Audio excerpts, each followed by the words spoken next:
आपको ये समझना जरूरी है कि मूवमेंट और शिफ्ट इन डिमांड कर्व दो अलग अलग कॉन्सेप्ट्स हैं। सबसे पहले समझते हैं what is a movement along the demand curve. कहता है जब एक कंज्यूमर अपने डिमांड कर्व पे अपवर्ड या डाउनवर्ड मूवमेंट करेगा उसको हम movement along the demand curve बोलेंगे। The downward movement is called extension of demand and the upward movement is called contraction of demand. Now, why does this movement happen? A demand curve showing change in demand due to change in price only is graphically called movement along the demand curve. हमने ये बात समझी थी कि एक consumer की demand for a commodity depend करती है बहुत सारे फैक्टर्स के ऊपर, जिसमें से हमने समझा था कि price of own good, price of related good, income, taste and preference and consumers expectation, ये कुछ फैक्टर्स होते हैं जिसके ऊपर डिमांड निर्भर करती है। Now if we assume that all the other factors are constant and only the demand changes due to change in price of a commodity, then the graphical movement, that is upward movement or downward movement on the demand curve only because of change in price of a commodity, then it is called movement along the demand curve. So मान के चलते हैं हमारे पास एक demand curve है एक consumer का।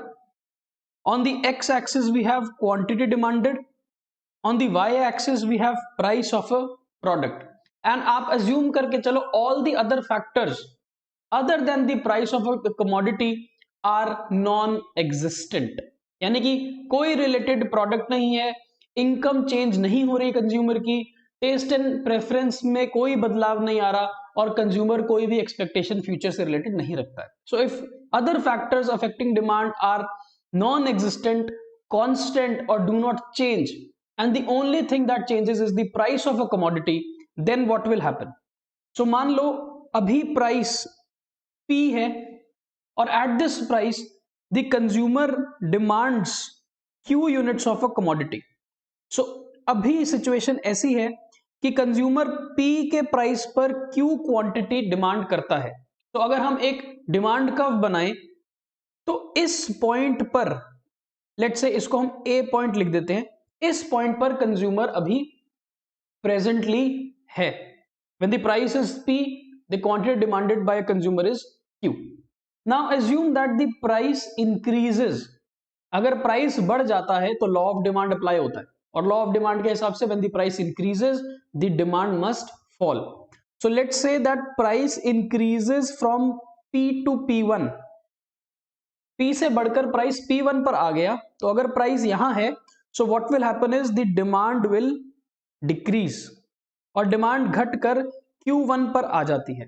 so अगर हम इस पॉइंट को प्लॉट करेंगे तो ये पॉइंट हमारे को पॉइंट B पर ले जाएगा on the same demand curve.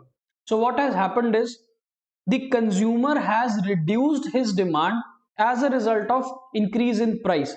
so अगर आप A पॉइंट से B पॉइंट की तरफ जाओगे, A पॉइंट से अगर आप B पॉइंट की तरफ जाओगे तो आपको एक मूवमेंट नजर आएगी जिसको हम क्या बोलते हैं, अपवर्ड मूवमेंट।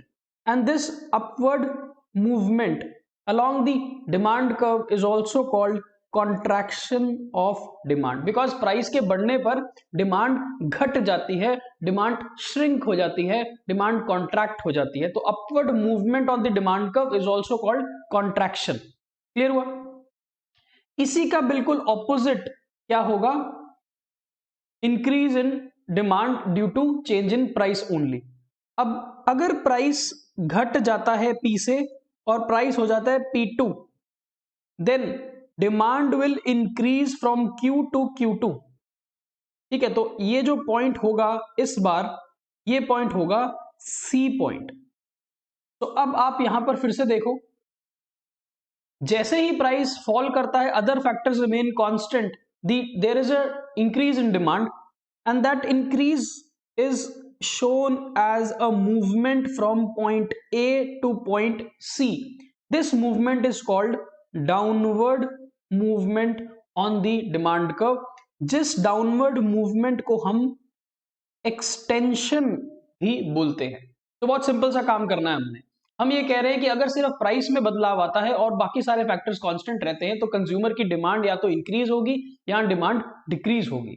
अगर डिमांड इंक्रीज करती है which is because of fall in price, then that increase is graphically represented as a downward movement on the demand curve, which is also called extension in demand.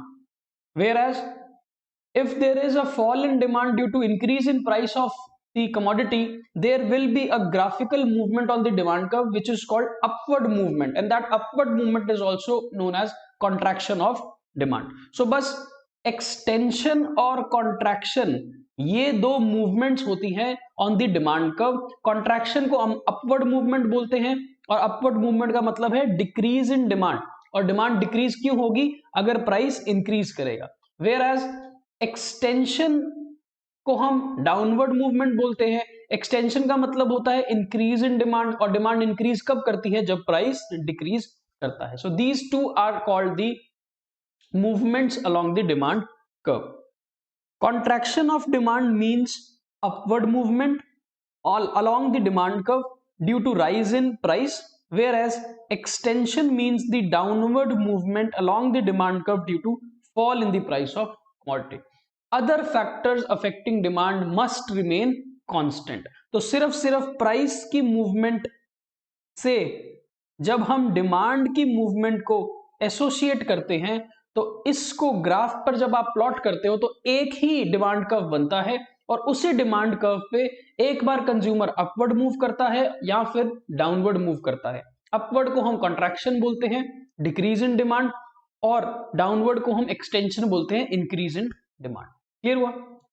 पहले एक original demand curve होता है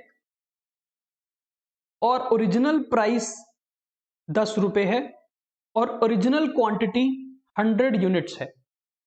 तो अभी consumer इस point पर होगा, ए point पर। This is quantity, this is price.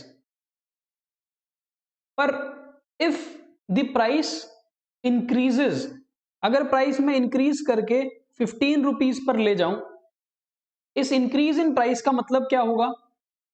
इस इंक्रीज इन प्राइस का मतलब होगा कि क्वांटिटी डिमांडेड रिड्यूस हो जाएगी 80 पे। Other factors remaining constant, other factors remaining constant का मतलब है price of related, price of substitute, income, taste and expectation में कोई बदलाव नहीं आया है। तो फिर कंज्यूमर एक नए पॉइंट पर पहुंच जाएगा जो पॉइंट होगा be on the same demand curve. Same example में अगर प्राइस कम होके 8 रुपीज पर आ जाता है तो कंज्यूमर की डिमांड इंक्रीज करके 110 यूनिट्स पर आ जाती है। तो consumer will be at a point which is this C point. सो हमने ये देखा कि जब प्राइस में चेंज आता है और other factors affecting demand same रहते हैं, देयर इज अपवर्ड मूवमेंट और downward movement along the demand curve. This is called contraction and this will be called extension in demand, और इसको हम बोलते हैं movement along demand curve। और ये होता सिर्फ किसके कारण है? change in own price only, other factors remaining constant।